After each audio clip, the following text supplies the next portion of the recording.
السلام علیکم بھائیوں بہنوں، آج ہم ایک انتہائی اہم اور افسوسناک ٹاپک کے اوپر بات چیت کرنے جا رہے ہیں، اور یہ جو ہمارا موضوع ہے اسپیسیفکلی اسلام آباد میں جو امام بارگاہ کے اوپر ایک حملہ ہوا جس میں 33 سے زائد ہمارے مسلمان بھائی شہید ہوئے، اس کے اوپر ہے کہ جب بھی دہشت گرد آتے ہیں تو ان کا سب سے پہلے نشانہ جو سا ہے وہ امام بارگاہیں کیوں بنتی ہیں، یہ کیوں محرم کے جلوسوں کے اوپر اسپیشلی حملے کرتے ہیں، اور پھر اس کے ساتھ ساتھ آنے والے دور میں ہم ان دہشت گردوں سے کس چیز کی توقع کر سکتے ہیں، اور یہ لوگ جو یہ حرکتیں کرتے ہیں اس کی وجہ کیا ہے، اس کے پیچھے سائیکالوجی کیا ہے، سائنس کیا ہے، اور ہماری اسٹیٹ ان کے اوپر کیسے قابو پا سکتی ہے، اور ہمارے لوگ اس میں کیسے کردار ادا کر سکتے ہیں، ہم ان تمام ٹاپکس کے اوپر گفتگو کریں گے۔ تو دوستو، میں نے ماشاءاللہ سے کافی تجربہ حاصل کیا ہے گزشتہ 15-16 سال میں سوشل میڈیا کے اوپر رہ کر، بالخصوص جو نیٹو وارفیئر کی ڈومین ہے اس میں میری کافی مہارت ہے،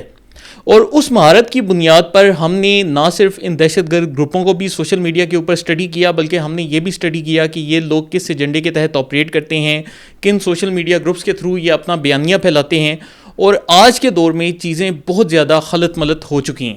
سارا ایک مکس اپ ہے، باقاعدہ ایک کھچڑی پکی ہوئی ہے۔ اور میرے لیے اس پورے واقعے کے دوران جو ایک سب سے افسوسناک پہلو تھا وہ یہ تھا کہ امام بارگاہ پر حملے کے بعد شیعہ علماء جو کہ اس وقت مظلوم تھے، جن کے سامنے ان کے لوگ جو ان سے شہید ہوئے ہیں، وہ وہی زبان بول رہے ہیں جو کہ خوارج کی زبان ہے۔ اب یہ کیسے ہے، میں آگے چل کر ایک ایک چیز آپ کے سامنے واضح کر کے رکھتا ہوں، اور پھر آپ آخر میں خود طے کریں کہ کیا یہ باتیں درست ہیں یا غلط ہیں۔ تو اس ٹاپک پر جو ہمارا سب سے پہلے موضوع ہے وہ یہ ہے کہ دہشت گردی ہوتی کیا ہے۔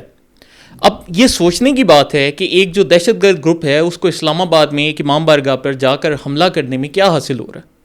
یا وہی جو دہشت گرد گروپ ہے وہ اگر آ کر جوڈیشل کمپلیکس پہ حملہ کرتا ہے اسلام آباد میں تو اس کو کیا حاصل ہو رہا ہے۔ اب میرے شہر سیالکوٹ میں بھی ایک امام بارگاہ زینبیہ مسجد کے اوپر آج سے بہت سال پہلے ایک حملہ ہوا، تو وہ دہشت گرد گروپ کا ایجنڈا کیا ہے۔ ایک تو ہم چلیں ایک سمپل سی ہم کلاسیفیکیشن رکھ دیتے ہیں کہ ہم کہتے ہیں کہ جی ان لوگوں کو بتایا گیا ہے کہ اگر آپ شیعوں کا قتل عام کریں گے، ان کو شہید کریں گے تو اس کے نتیجے میں آپ کو جنت ملے گی، یا وہ جو دہشت گرد جوڈیشل کمپلیکس پہ جا رہا ہے اس کو باقاعدہ برین واش کیا گیا ہے۔ لیکن یہ ایک اس پورے معاملے کی سادہ یا ایک سمپل قسم کی ڈیفینیشن ہے۔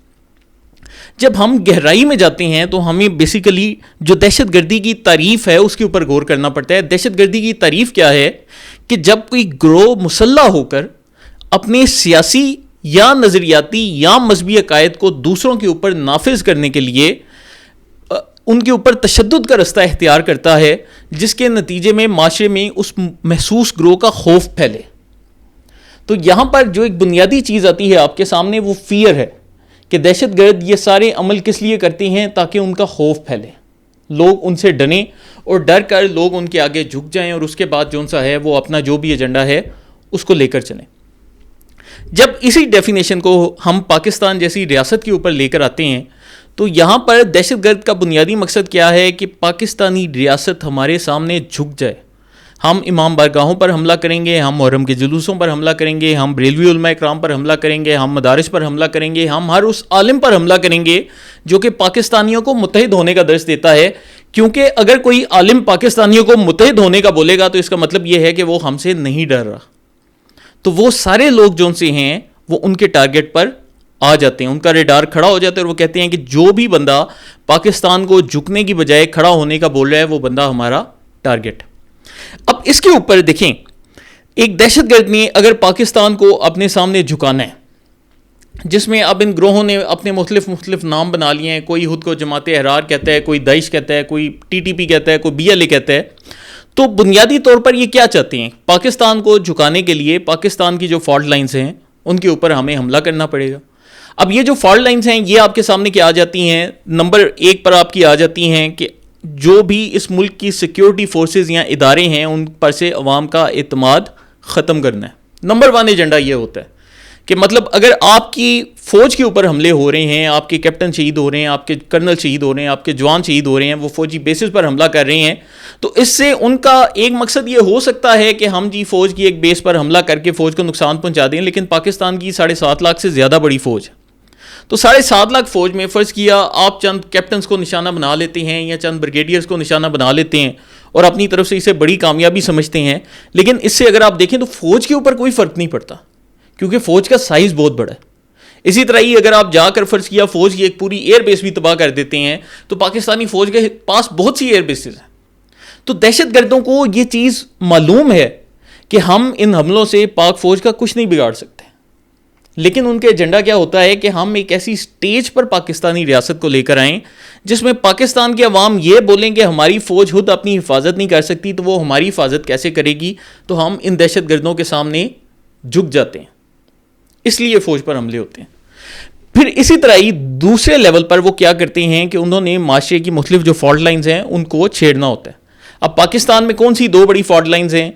جو سب سے بڑی ہے ہماری, وہ تو ہماری قوم پرستی کی فالٹ لائن ہے. قوم پرستی کے اوپر میں نے پچھلے ایپیسوڈ میں بھی آپ کے سامنے حدیثیں رکھی تھیں کہ پاکستان بنیادی طور پر دو قومی نظریے کی بنیاد پر بنا ہے کہ یہ ملک ان تمام لوگوں کا ملک ہے جو کہ اسلام پر یقین رکھتے ہیں, جو کہ سمجھتے ہیں کہ میں پنجابی, سندھی, بلوچ, پختون بعد میں ہوں, میں پہلے مسلمان ہوں, اس وجہ سے میں پاکستان کے ساتھ ہوں. یہ ہمارا نظریہ. لیکن یہ پھر کیا کرتے ہیں کہ یہ ان فالٹ لائنز کو ابھارتے ہیں کہ پاکستان کے لوگ یہ بولنے پر مجبور ہو جائیں کہ میں پہلے پنجابی ہوں, اس کے بعد پاکستانی ہوں, اس لیے مجھے بلوچوں سے لڑنا ہے کیونکہ بلوچ علیحدگی پسند میرے پنجابیوں کو قتل کر رہے ہیں. اسی طرح ہی جب آپ دوسری سائڈ پر دیکھیں تو وہ بلوچستان میں بھی یہی نظریہ چلتا ہے کہ میں پہلے بلوچ ہوں اور پاکستانی تو میں سرے سے ہوں ہی نہیں, اور اس لیے اگر میں پنجابی کو مارتا ہوں یا سندھی کو مارتا ہوں تو میں اس لیے ان کو مارتا ہوں, پختون کو, کیونکہ میں چاہتا ہوں کہ میں اپنی زمین کا وفادار رہوں, اور میری جو مذہب سے وفاداری ہے وہ اس کے بعد ہے. تو اگر میں اپنی زمین کا وفادار ہوں تو جو بھی میری زمین میں آ رہا ہے اس کو قتل کرنا میرے اوپر جائز. یہی جو سوچ ہے اس کو لے کر بی ایل اے آپ کے سامنے آپریٹ کرتی ہے. پھر جو اس کی تیسری ڈومین آ جاتی ہے وہ یہ مذہبی اور فرقہ وارانہ جو سی ہے وہ دہشت گردی ہے. اور اس میں حالیہ کچھ عرصے میں اگر ہم دیکھیں تو پاکستان میں بہت زیادہ کمی آ گئی ہے کہ ماضی میں ہم نے دیکھا کہ سپاہی صحابہ, لشکر جنگی اور اس طرح کی جو دیگر تنظیمیں تھیں پاکستان میں بہت ایکٹیو تھیں, اسی طرح پھر ان کو جواب بھی دیا جاتا تھا. لیکن جب سے سعودی عرب اور ایران کے درمیان تعلقات ٹھیک ہوئے ہیں, سعودی عرب اور ایران نے ایک دوسرے کی سپورٹ کرنی شروع کی ہے, تو آپ نے دیکھا ہے کہ بیانیہ سازی تک تو ایک دوسرے کے خلاف یہ جو تنظیمیں ہیں یہ بیان دیتی رہتی ہیں, لیکن باقاعدہ پاکستان میں فرقہ وارانہ ٹارگٹ کلنگز کا خاتمہ ہو چکا ہے. تو یہ ٹارگٹ کلنگز بھی بنیادی طور پر سعودی ایران پراکسیوں کے تحت کی جاتی تھیں ایک دور میں, لیکن اب چونکہ سعودی عرب نے اور ایران نے اپنی پالیسیاں چینج کر لی ہیں اور ان کے اپنے جو مسائل ہیں وہ بڑھ چکے ہیں, تو اس کے بعد سے آپ دیکھیں کہ پچھلے 4-5 سال سے الحمدللہ ایسے کوئی بڑے واقعات ہمارے سامنے نہیں آئے. لیکن دہشت گردوں کے سامنے پھر بھی یہ ایک فالٹ لائن موجود ہے کہ ہم اس کو ایکسپلائٹ کر سکتے ہیں. اب یہاں پر جیسا کہ میں نے آپ کو بتایا کہ دہشت گردوں نے جب اپنا ایجنڈا حاصل کرنا ہے تو نمبر 1 ریاستی فورسز پر سے اعتماد کو ختم کرنا ہے, نمبر 2 لوگوں کو یہ احساس دلانا ہے کہ آپ اپنی ریاستی فورسز کے اوپر بھروسہ نہیں کر سکتے اور آپ کو مجبوراً ہمارے سامنے جھکنا پڑے گا, اور نمبر 3 یہ کہ اگر لوگ خود ہی ریاستی فورسز سے لڑنے لگ پڑیں, اگر ہم عوام کو ریاست کی اتنا مخالف کر دیں کہ لوگ خود ہی فورسز سے لڑیں اور فورسز لوگوں کو ماریں اور لوگ فوجوں کو ماریں, تو پھر کیا ہوگا کہ دہشت گردوں کو لڑائی کرنے کی ضرورت ہی نہیں پڑے گی, ان کو اپنی مین پاور ضائع کرنے کی ضرورت ہی نہیں. تو پھر کیا ہوگا جب لوگ اور ریاست لڑے گی تو ہمارے پاس ایک کھلا میدان ہوگا اور پھر ہم آہستہ آہستہ پاکستان کے جو مختلف ایریاز ہیں ان کو اپنے قابو میں کرتے جائیں گے. اور یہ جو باتیں میں آپ کے سامنے کر رہا ہوں یہ کوئی نئی باتیں تو نہیں. آپ اگر دیکھیں کہ 2006-2007 میں دہشت گردوں نے باقاعدہ پورے جتنے بھی قبائلی اضلاع تھے ان کا کنٹرول سنبھال لیا تھا. سوات پاکستان کے ہاتھ سے نکل چکا تھا, سوات کے اوپر باقاعدہ دہشت گردوں کا قبضہ تھا. تو تب کیا ہو رہا تھا کہ یہی جو لوگوں کے اندر ایک ریاست کے خلاف ایک پینک پھیلایا گیا اور لوگوں کو بتایا گیا کہ آپ کی ریاست محفوظ نہیں, تو اس چیز کا فائدہ اٹھا کر وہ باقاعدہ جگہوں پر قبضے کرتے گئے. اب یہاں پر ایک سوال آتا ہے کہ یہ جو دہشت گرد ہیں یہ اکثر جب بھی کنٹرول سنبھالتے ہیں تو سب سے پہلے امام بارگاہوں پر حملے کیوں شروع ہوتے ہیں؟ دیکھیے دوستو, اس سوال کا جو جواب ہے وہ ہمیں اسلامی تاریخ میں ملتا ہے کہ خوارج بنیادی طور پر جو ان کو بولا جاتا ہے اس کا مطلب کیا ہے. خوارج کا مطلب یہ ہے کہ ایک ایسا شخص جو کہ یہ سمجھتا ہے کہ میرے جو مذہب کے متعلق خیالات ہیں وہ معاذ اللہ نعوذ باللہ جو رسول اللہ صلی اللہ علیہ وآلہ وسلم کے خیالات تھے یا ان کے بعد جو صحابہ یا اہل بیت کے خیالات تھے ان سے زیادہ درست ہیں. اب اس لفظ کی جو ابتدا ہوئی یہ رسول اللہ صلی اللہ علیہ وآلہ وسلم کے دور میں ہوئی,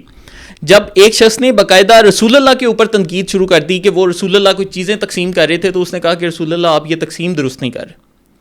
تو اس وقت رسول اللہ نے فرمایا کہ تم لوگ جو سے خوارج کے گروہ سے تعلق رکھتے ہو، اور پھر اسی طرح رسول اللہ نے ان کی بہت سی نشانیاں بتائیں کہ یہ جو گروہ ہے یہ قیامت تک نکلتا رہے گا، یہاں تک کہ ان کا جو آخری لشکر ہے اس کا خروج باقاعدہ دجال کے ساتھ ہوگا۔ تو ان لوگوں کی بنیادی تھنکنگ یہ ہوتی ہے کہ ہمارا جو مذہبی سوچ ہے وہ باقی سب سے افضل ہے، اور ہم اس مذہبی سوچ کو نافذ کرنے کے لیے باقیوں کا قتل عام بھی کر سکتے ہیں، اور اس مقصد کے لیے یہ باقاعدہ حدیثوں کو بھی سامنے نہیں رکھتے جن میں واضح بولا گیا ہے کہ جو بھی کلمہ گو مسلمان ہے اس کا قتل کرنا بہت بڑا جرم ہے۔ تو یہ ان سب کو اپنے ذہنوں سے نکال دیتے ہیں کیونکہ انہوں نے اسلام کی اپنی ایک تعریف رکھی ہوئی ہے۔ اب جو لوگ حضرت علی کے اسپیشلی پیروکار ہوتے ہیں وہ ان کے خصوصی نشانے پر ہوتے ہیں، کیوں؟ کیونکہ تاریخ میں جو خوارج کا سب سے بڑا لشکر بنا یہ حضرت علی علیہ السلام کے دور میں بنا، اور حضرت علی نے باقاعدہ ان سے جہاد کیا اور ان کے جو جتنے بڑے لیڈر تھے شروع میں ان سب کو قتل کیا۔ تو اس دور سے ان کو جو بھی بندہ خود کو امام علی علیہ السلام کے ساتھ زیادہ افیلیٹ کرتا ہے اس سے ایک خصوصی ان کو نفرت ہوتی ہے، اور وہی نفرت پھر آپ آج کے دور میں دیکھیں کہ جب بھی یہ امام برگاہوں پر اٹیک ہوں گے، محرم کے جلوسوں پر حملے ہوں گے، جدھر بھی ان خوارج کو باقاعدہ ایک اکثریت ملے گی یا ان کو موقع ملے گا تو یہ وہ چیز کریں گے، کیونکہ وہ اپنے بزرگوں کا جو سا ایک بدلہ اپنی طرف سے اتار رہے ہوتے ہیں۔ اب یہاں پر بھی پاکستان میں یہ جو دونوں خوارج کی تنظیمیں آپ کے سامنے آ رہی ہیں، داعش والی اور تحریک طالبان والی، اب ان کے بنیادی نظریے پر غور کریں تو ان دونوں کا ایک ہی نظریہ ہے، اس میں کوئی آپ کو فرق نہیں نظر آئے گا۔ وہ نظریہ کیا ہے کہ پاکستانی ریاست مرتد ہے، اس ریاست کے ساتھ جو بھی سیکیورٹی کے ادارے کھڑے ہیں وہ سارے کے سارے مرتد ہیں اور ہم ان کو کافر تصور کرتے ہیں۔ یہ ان لوگوں کا بنیادی نظریہ ہے، اور یہ لوگ جب یہ نظریہ رکھتے ہیں تو وہ یہ نہیں سوچتے کہ پاکستان میں ایک علماء کونسل بھی ہے، پاکستان میں علماء کا نظام بھی ہے، پاکستان میں علماء کی عدالتیں بھی ہیں۔ پاکستان کا آئین بننے سے پہلے قرارداد مقاصد منظور کی گئی تھی جس کا بنیادی مقصد یہ تھا کہ پاکستان کو اسلامی فریم ورک کے تحت آپریٹ کیا جائے گا۔ تو اس وقت بھی اگر ہم دنیا میں جتنے بھی ممالک ہیں وہ دیکھ لیں، اور اس میں جو ہمارے دوست ایران کو بڑا اچھا سمجھتے ہیں، یا کچھ لوگ جو ان سے افغانستان کو بڑا ماڈل سمجھتے ہیں، وہ سمجھتے ہیں کہ جی افغان طالبان ہمارے لیے ماڈل ہیں، یا وہ جو ایران کے مولانا صاحب ہیں وہ ہمارے لیے ماڈل ہیں۔ اگر ہم ان دونوں طبقات کو دیکھیں تو آپ کے سامنے ایک چیز آئے گی کہ اسلام کی جو لیبارٹری قائد اعظم محمد علی جناح نے پاکستان میں قائم کی، اور جس فریم ورک کے تحت پاکستان نے خود کو گرو کیا، تو آج کے دور میں دنیا کی واحد اسلامی ایٹمی ریاست کون ہے؟ پاکستان۔ وہ افغانستان جہاں پر ان لوگوں نے ایک اپنا ڈسٹورٹڈ ورژن جو ان سے وہ لگانے کی کوشش کی، وہ اس وقت دنیا کے سب سے بدترین ممالک سے بھی پیچھے رہ چکا ہے۔ اسی طرح ایران میں اگر آپ دیکھیں تو وہاں پر بھی جو ایک مذہب کی تعریف کے تحت جو ایک ریاست بنانے کی کوشش کی گئی، اس کی بھی حالت جو سی ہے وہ آپ کے سامنے۔ تو پاکستان ہمارے سامنے اسلام کا ایک ایسا ماڈل بن کے آیا ہے جس نے نہ صرف یہ کہ پوری اسلامی دنیا میں اپنا لوہا بنوایا، بلکہ دنیا کو بھی دکھایا کہ وہ ملک جس میں مسلمان چاہے سنی ہوں یا شیعہ ہوں، وہ جب مل کر رہتے ہیں اور جب لوگ اپنی قومیتوں کو ترک کر دیتے ہیں، وہ بھول جاتے ہیں کہ میں پنجابی، بلوچ، سندھی، پٹھان یا مہاجر ہوں، تو وہ ملک باقاعدہ اسلامی ایٹمی ریاست بھی بنتا ہے، وہ ملک بھارت کو منہ توڑ جواب بھی دیتا ہے۔ اور آج کے دور میں جتنے مسلمان ممالک ہیں وہ پاکستان کے ساتھ بڑے بڑے دفاعی معاہدے بھی کر رہے ہیں، کیونکہ ان کو پتہ ہے کہ پاکستان ان کے دفاع کی ضمانت دے سکتا ہے۔ تو یہ جو بات ہے یہ کم از کم ہمارے سامنے ایک چیز یہ اسٹیبلش کرتی ہے کہ قائد اعظم محمد علی جناح نے جو پاکستان کے ایک نظریے کی اور ریاست کی بنیاد رکھی تھی، وہ بنیاد ماشاءاللہ سے پھل پھول کے باقی تمام جو نام نہاد ملک تھے ان سے زیادہ آگے گئی ہے۔ تو اس پر پاکستان میں جو اس کی خوبصورتی ہے وہ ہمارے سامنے یہی آتی ہے کہ یہاں پر شیعہ، سنی، بلوچ، سندھی، پٹھان سارے جو سے ہیں ایک ساتھ اکٹھے رہتے ہیں۔ اب ہم آ جاتے ہیں اس بنیادی حملے کے اوپر کہ یہ جو امام بارگاہ کے اوپر حملہ کیا گیا، ہم نے آپ کو اس کی ہسٹری بھی بتائی، سارا وہ بتایا بھی کہ اب اس امام بارگاہ پر جیسے ہی دھماکہ ہوتا ہے اس کے بعد جو بنیادی سوالات اٹھنے چاہیے تھے وہ سوال کیا تھے؟ اور میں یہ سمجھتا ہوں اپنی دانست میں کہ یہ جو سوالات ہیں یہ شیعہ علماء کو اٹھانے چاہیے تھے۔ اور سب سے پہلا سوال اس میں پھر کیا اٹھتا ہے کہ یہ دھماکہ کس نے کیا؟ دوسرا سوال یہ اٹھتا ہے کہ اس نے یہ دھماکہ کیسے کیا،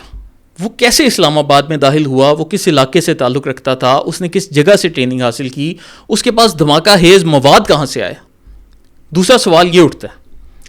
تیسرا سوال یہ آتا ہے کہ کن لوگوں نے اس بندے کی سہولت کاری کی،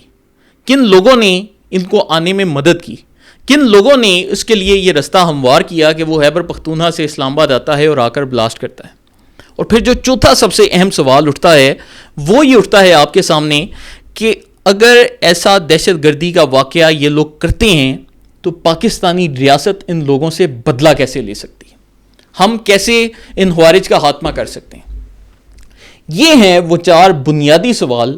جن کے اوپر کم از کم میری رائے میں سب سے زیادہ جو فوکس کرنا چاہیے تھا وہ پاکستان کے شیعہ علماء کرام کو کرنا چاہیے تھا. اور جب ہم اس کے اوپر ڈسکشن دیکھتے ہیں تو ڈسکشن کیا ہوتی ہے, آپ ذرا یہ سنتے جائیں. دیکھیں جی, دھماکہ ہو گیا امام بارگاہ میں, لیکن لاہور میں لوگ بسنت کیوں منا رہے ہیں. دوسرا, دیکھیں جی دھماکہ ہو گیا, پنجاب حکومت کی جو وزراء ہیں وہ لاہور میں بسنت منا رہی ہیں. اب میں ان کا دفاع نہیں کر رہا کیونکہ انہوں نے تو بعد میں سب کچھ کینسل بھی کر دیا, لیکن آپ ان سوالات کے اوپر غور کرتے جائیں. تیسرا, جی دیکھیں دھماکہ ہو گیا لیکن دہشت گرد نے اپنا آئی ڈی کارڈ ادھر چھوڑ دیا, یہ کیسا بیوقوف دہشت گرد ہے. اور چوتھا, دیکھیں جی دھماکہ ہو گیا تو یہ تو سب ریاست خود ہی کراتی ہے, 1980 سے آپ کو پتہ ہی ہے دہشت گرد تنظیمیں ریاست پال رہی. اب یہاں پر جو بنیادی ایک نقطہ نظر بنتا ہے وہ کیا بنتا ہے کہ دھماکہ ہوا, کس نے کروایا, کیوں کروایا, کس نے اس کی سہولت کاری کی, اور کیسے اس کا سدباب کیا جا سکتا ہے, کیسے ان لوگوں سے ہم بدلہ لے سکتے ہیں. لیکن آپ نے دیکھا کہ یہ سارے کے سارے جو سوالات ہیں یہ میڈیا سے اسٹریٹجیکلی غائب کر دیے گئے, اور یہاں پر بات چیت یہ شروع ہوگی جی دیکھیں نا ادھر تو دھماکے ہو رہے ہیں, ادھر بسنتیں بنائی جا رہی. اب بنیادی مقصد کیا ہے؟ سب سے پہلا جو مقصد ہے, جو یہ نیریٹو وارفیئر کی میں نے آپ سے شروع سے ہی بات کی, کہ ہم اس دہشت گرد سے توجہ ہٹائیں گے, ہم ان دہشت گردوں کی تنظیموں سے توجہ ہٹائیں گے. ہم نے کچھ ایسا نہیں ہونے دینا جس کے تحت پاکستانی قوم ان دہشت گردوں کے خلاف متحد ہو جائے. کیونکہ میں نے آپ کو شروع میں بتایا تھا کہ دہشت گرد کا ایجنڈا کیا ہے, لوگوں میں فیئر پھیلانا اور ریاست پر سے بھروسہ ختم کرنا. تو ہم نے کوئی بھی ایسا لوگوں کو موقع نہیں دینا جس میں لوگ متحد ہوں اور لوگ اکٹھے ہو کر بولیں کہ ہم نے ان دہشت گردوں کا مقابلہ کرنا ہے. اب جیسے میں نے آپ سے پہلے بھی گفتگو میں ذکر کیا کہ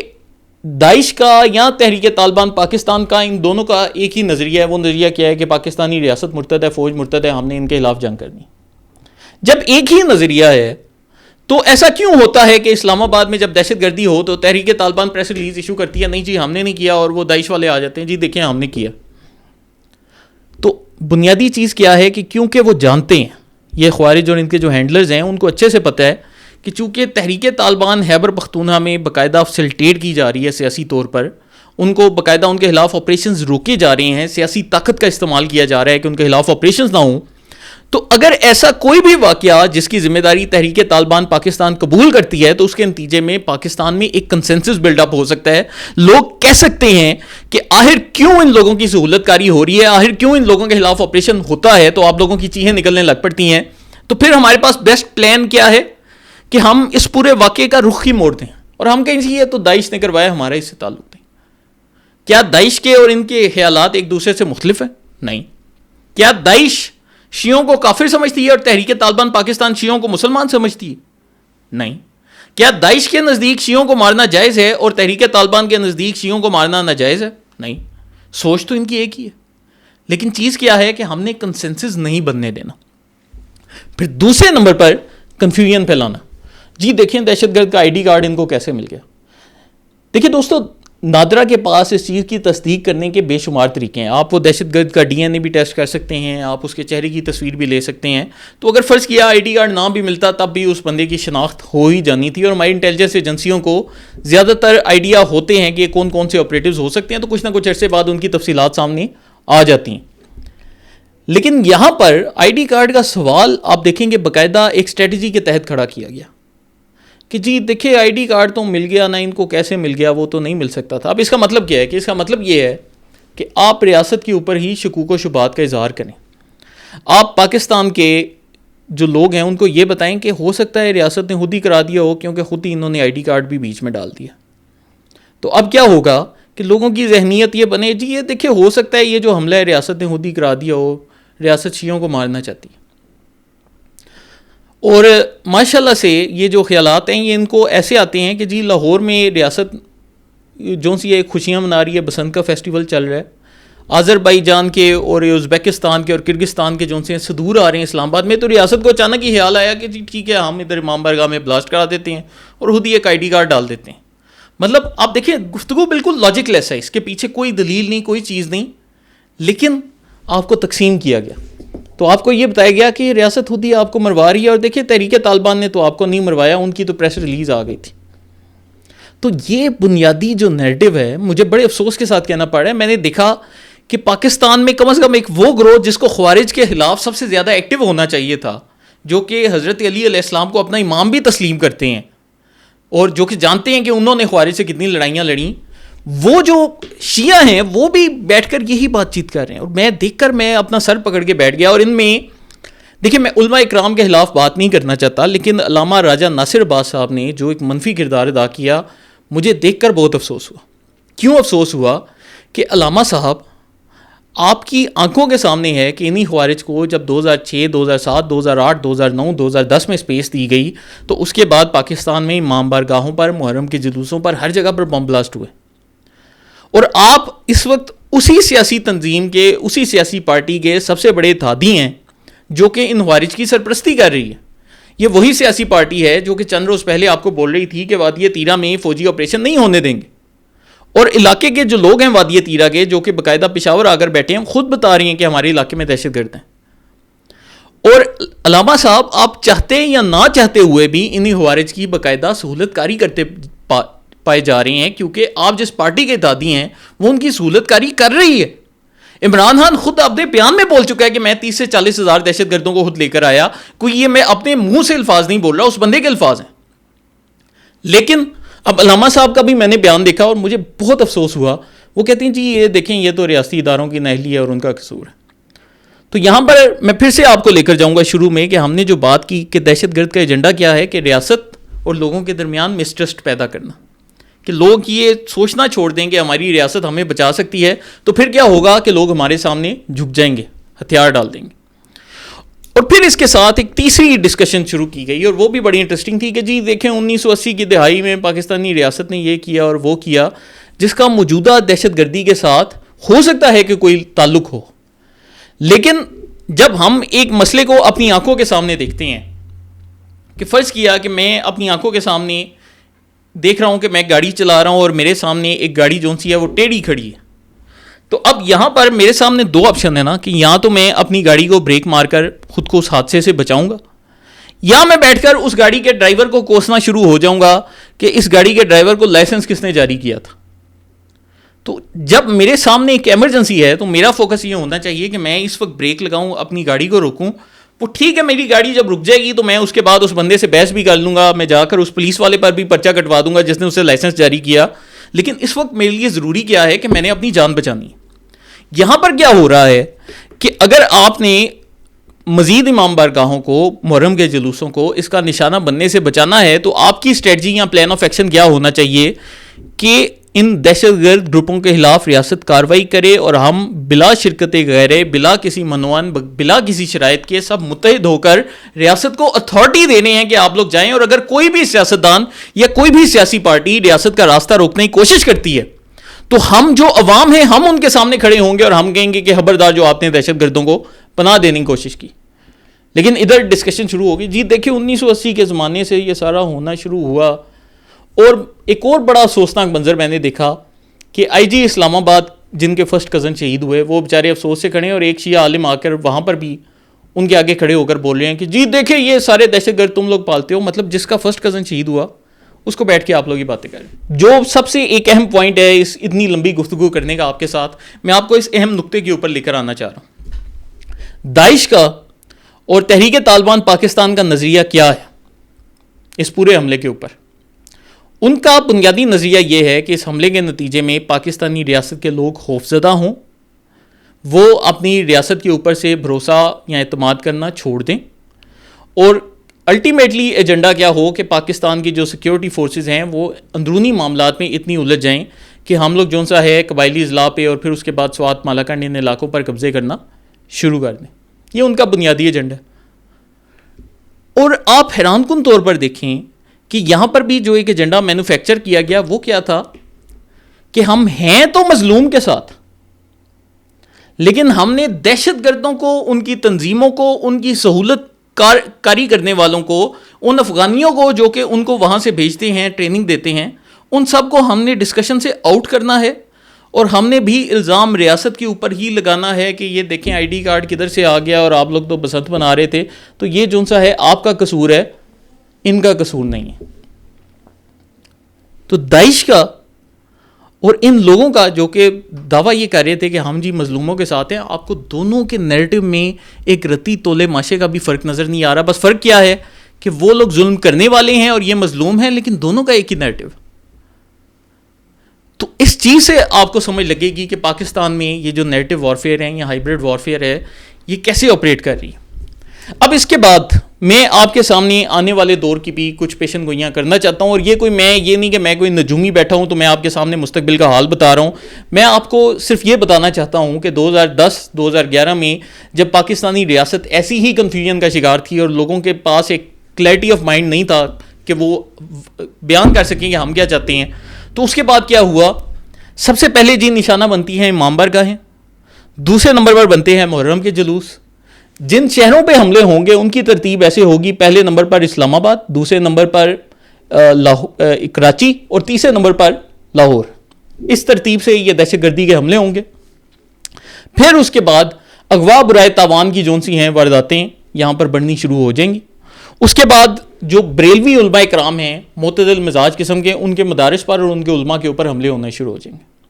یہ بھی آپ ہوتے دیکھیں کیونکہ وہ سیکٹیرین لائنز کو ایکسپلائٹ کرتے ہیں. اور پھر اس کے بعد کیا ہوگا کہ یہ جو دہشت گرد ہیں سب سے زیادہ جس کو نقصان پہنچائیں گے, اور یہ میرے منہ میں خاک جو میں یہ ساری آپ کے سامنے باتیں کر رہا ہوں, وہ پہنچائیں گے تحریک انصاف کی قیادت کو. اب آپ سوچ رہے ہوں گے کہ جی پی ٹی آئی تو ان کو فیسلٹیٹ کر رہی ہے, آپ ہی بتا رہے تھے, تو آپ یہ کیوں بول رہے ہیں کہ وہ پی ٹی آئی کی قیادت کو سب سے زیادہ نقصان پہنچائیں گے. اس کے پیچھے ایک لاجیکل وجہ, جب یہ دہشت گرد سب سے پہلے قبائلی اضلاع فاٹا میں آئے تو انہوں نے وہاں پر جتنے بھی علاقوں کے مالک تھے جن کو سردار کہا جاتا ہے, ان کی سرپرستی میں وہاں پر اپنے گھر وغیرہ بنائے اور وہاں پر انہوں نے رہنا شروع کیا. لیکن جیسے ہی انہوں نے طاقت حاصل کی تو انہوں نے کیا کیا, انہوں نے انہی ملک کی گردنیں کاٹ دیں اور پورے قبائلی اضلاع کا نظام سنبھال لیا. تو وہ ملک جو ان سے تھے وہ اس وقت سہولت کاری کر رہے تھے, ان کو اپنی طرف سے اسلامی بھائی سمجھ رہے تھے, لیکن انہوں نے ان کو نقصان پہنچایا. پھر پاکستانی ریاست نے ان لوگوں سے صلح اور امن معاہدے کرنے کی کوشش کی, اور آپ نے دیکھا کہ جیسے جیسے پاکستانی ریاست صلح کرتی تھی یہ باقاعدہ ان علاقوں کے اوپر قبضے کرتے جاتے تھے اور فوج کو پیچھے کرتے جاتے تھے. تو تحریک انصاف اگر ان کی سہولت کاری کر کے اس غلط فہمی کا شکار ہے کہ یہ لوگ جو سے ہیں اسلام آباد میں حملہ کریں گے, لاہور میں کریں گے, کراچی میں کریں گے اور ہم لوگ بچ جائیں گے, تو ایسا نہیں ہونے والا. سب سے زیادہ جو نقصان اٹھائے گی وہ پی ٹی آئی کی قیادت اٹھائے گی, اور باوجود اس کے کہ یہ لوگ سہولت کاری کر رہے ہیں وہ ان کو سب سے زیادہ نشانہ بنائیں گے, کیونکہ انہوں نے پھر اوور آل کنٹرول سنبھالنا ہے, وہ پھر کنٹرول ان کے پاس نہیں رہنے دیں گے. ان کی خواہش ہوگی کہ خیبر پختونخوا میں کوئی بھی ایسی حکومت قائم نہ رہے جس کا لوگوں کے اوپر کنٹرول ہو, تو اگر ہم نے کنٹرول سنبھالنا ہے تو پی ٹی آئی ہمارے راستے کی سب سے بڑی رکاوٹ ہے. اور پھر اس کے بعد جو سا ہے دوبارہ سے پاکستانی ریاست کو بڑے پیمانے پر آپریشنز کرنے پڑیں گے, اور جو پہلے نقل مکانیاں ہوئی تھیں اب اس سے دگنی تعداد میں ہوں گی. اور پھر جو سی ہے اب جب آپریشنز ہوں گے تو اس دفعہ پھر لوگ یہ نہیں بولیں گے کہ ہم آپریشن نہیں ہونے دیں گے, باقاعدہ پھر تلے کیے جائیں گے کہ پاکستانی ریاست آ کر آپریشن کرے, اور لوگ ہر طرح کا نقصان برداشت کرنے کو تیار ہوں گے. تو ہمارے دوستوں میڈیکل میں بھی کہا جاتا ہے کہ اگر آپ کسی بھی مرض کو ابتدائی سٹیج میں ہی اس کی ٹریٹمنٹ کروا لیں تو آپ اس مرض سے جلدی نجات پاتے ہیں, لیکن اگر آپ اس مرض کو بڑھنے دیں, گرو کرنے دیں, تو بعد میں آپ کو بہت زیادہ مہنگا علاج بھی کروانا پڑتا ہے اور مرض بھی بڑی دیر سے ٹھیک ہوتا ہے. تو علاج پر آپ کو جانا ہی پڑتا ہے. وہ اگر آپ انیشل سٹیجز میں کروا لیں گے تھوڑی تکلیف ہوگی, جلدی آرام آ جائے گا. اگر آپ لیٹر سٹیجز میں کروائیں گے تو زیادہ تکلیف ہوگی, زیادہ پیسے لگیں گے اور آرام بھی دیر کے بعد آئے گا. تو یہ فیصلہ جو سا ہے یہ تو ہمارے خیبر پختونخوا کے بھائیوں نے کرنا ہے, کیونکہ اب دیکھیں اگر فرض کیا ہم یہاں پر ایک یہ بھی تھیوری لے آئیں کہ فرض کیا جی پاکستانی ریاست جو سی ہے وہ جاتی ہے اور سہیل افریدی کو 2 تھپڑ مارتی ہے اور کہتی ہے کہ جی ساری صوبائی کابینہ کو جیلوں میں قید کرو اور ہم دہشت گردوں کے خلاف آپریشن کرنے جا رہے ہیں, تو وہی حالات یہ لوگ پیدا کریں گے جو کہ 1971 میں ہوئے تھے کہ مظلومیت کا بیانیہ بنایا جائے گا. اور ہماری اسٹیٹ نے 1971 والے واقعات سے سیکھ لیا کہ ہم اس طریقے سے ڈائریکٹ کنفرنٹیشن نہیں لیں گے. تو جب بھی آپریشن ہوں گے ان میں پی ٹی آئی کو آن بورڈ ہونا پڑے گا. اگر وہ نہیں ہوتے تو پھر یہ معاملہ بگڑتا جائے گا, پھر وہ اسی سٹیج پر آئے گا جہاں پر پی ٹی آئی کے لوگ خود آ کر ریاست کے سامنے ہاتھ پاؤں جوڑیں گے کہ جی ایکشن کر لیں. اور وہ سٹیج بھی زیادہ دور نہیں, یہ 3-4 سال ہی ہوں گے, لیکن اس میں پھر ہمیں بے شمار ایسے لوگوں کو, ایسی جانوں کو گنوانا پڑے گا جن کو بچایا جا سکتا تھا, لیکن ان لوگوں کی سستی اور کاہلی کی وجہ سے وہ نقصانات ہمیں برداشت کرنے پڑنے. تو دیکھیں دوستو, پاکستان کے اوپر جیسا میں آپ کو ابھی یہ جو نئی ہم نے سیریز شروع کی ہے, پہلے دن سے ہی کم از کم میرا یہ ایمان ہے کہ انشاءاللہ ہم لوگ غزوہ ہند بھی کریں گے, اور یہ جو ریاست ہے اس نے ایک دن ایک عظیم ترین ریاست بننا ہے. تو یہ جتنے بھی دہشت گرد گروپ ہیں یہ کوئی ریاست کا نقصان نہیں پہنچا سکتے. یہ وہی ہے کہ وقتی طور پر یہ جو اس طرح کی حرکتیں کر رہے ہیں وہی کریں گے. لانگ ٹرم میں انشاءاللہ پاکستانی ریاست فتح بھی پائے گی, اور جو لوگ ان کو بھارت سے ہینڈل کر رہے ہیں ان کے اوپر بھی فتح پائے گی. اور وہ چونکہ حدیث کے اوپر ہمارا کامل ایمان ہے تو اس چیز پر مجھے رتی برابر بھی شک نہیں ہے. لیکن ہم ابھی اس مرض کو اس حالت میں روک سکتے ہیں, اور روکنے کا طریقہ کیا ہے کہ پاکستان کی جو عوام ہے وہ دہشت گردوں کے خلاف متحد ہو, باقاعدہ ہم سب کی ایک ہی رائے ہو کہ اس دہشت گردی کو ہم نے مل کر ختم کرنا ہے, اور ہم اپنی حکومتوں کے اوپر, اور بالخصوص جو ذمہ داری بنتی ہے وہ پاکستان کے شیعہ علماء کرام پر بنتی ہے کہ وہ کم از کم متحد ہوں اور مل کر ریاست کو بتائیں گے ان خوارج کے خلاف ایکشن لیں, بجائے اس کے کہ آپ لوگ بیٹھ کر یہ کالیں دیتے رہیں کہ جی 8 فروری کو ہم نے پورے ملک میں ہڑتال کرنی ہے اور پی ٹی آئی کا ساتھ دینا. تو اگر تو آپ ریاست کو متحد کریں گے تو انشاءاللہ یہ جو مرض ہے یہ جلدی حل ہو جائے گا. اور آخر میں جاتے جاتے دیکھیں, پاکستان کی آبادی 24 کروڑ ہے. اب 24 کروڑ آبادی میں آپ جتنی مرضی سیکیورٹی ایجنسیز اور انٹیلیجنس ایجنسیز اور فوج اور پولیس وغیرہ سب کو بھرتی کر کے دیکھ لیں, یہ لوگ 24 کروڑ عوام کی نگرانی نہیں کر سکتے. تو یہاں پر ایک عوام کی ذمہ داری بنتی ہے کہ ہم بیٹھ کر ریاستی اداروں کو بتائیں کہ ہمارے گلی محلے میں کوئی مشکوک چیز ہو رہی ہے تو ہم ان کو فوری طور پر اطلاع دیں تاکہ وہ ایکشن لے سکیں. تو اس چیز کو ہیومن انٹیلیجنس کہا جاتا ہے. دنیا بھر میں جہاں بھی کاؤنٹر ٹیررزم ہوتا ہے سب سے جو اہم رول ہوتا ہے ہیومن انٹیلیجنس کا ہوتا ہے کہ اگر میرے علاقے میں کوئی مشکوک بندہ آ رہا ہے تو میں اسی وقت پولیس کو یا فوج کو یا جس کو بھی اطلاع کر سکتا ہوں انہیں بتاؤں کہ جی یہ مشکوک طبقہ میرے علاقے میں آ کر ٹھہرے. لیکن پاکستان میں جب یہ بیانیہ بنایا جاتا ہے کہ جی یہ تو حملہ خود ہی حکومت نے کروا دیا, تو ایک وہ بندہ جس کو پتہ ہے کہ میرے ساتھ والے گھر میں ایک مشکوک بندہ ٹھہرا ہے, وہ جب سوشل میڈیا پر دیکھے گا جی یہ حملے تو حکومت خود ہی کرا رہی ہے, تو وہ کیوں جائے گا پولیس کے پاس یا فوج کے پاس؟ وہ کیوں ان کو بتائے گا کہ یہ جو بندہ ایک مشکوک ہے میرے گھر کے ساتھ ٹھہرا ہے؟ کیونکہ اس کے ذہن میں آپ نے یہ خدناس بھر دی ہے کہ یہ جو آپ کے ساتھ مشکوک بندہ ٹھہرا ہے یہ تو ایجنسیوں کا بندہ ہے, یہ تو فوج کا اور حکومت کا اپنا بندہ ہے. تو وہ بندہ نہیں جائے گا. جب وہ نہیں جائے گا تو پھر کیا ہوگا, یہ دہشت گرد جا کر خودکش حملہ کرے گا اور معصوموں کو شہید کرے گا. تو یہ وہ بنیادی ایجنڈے ہیں جن کے تحت یہ لوگ آپریٹ کرتے ہیں. مجھے پتہ ہے کہ یہ ایپیسوڈ لمبا ہو گیا, لیکن اگر میری گزارش ہے کہ اگر آپ کو پسند آتا ہے تو آپ سب اس کو شیئر بھی کریں تاکہ ہمارے مزید دوست اس سچائی سے آگاہ رہیں, اور اللہ پاک پاکستان کو ان دہشت گردوں کے خلاف کامیابیاں عطا فرمائے. بہت شکریہ.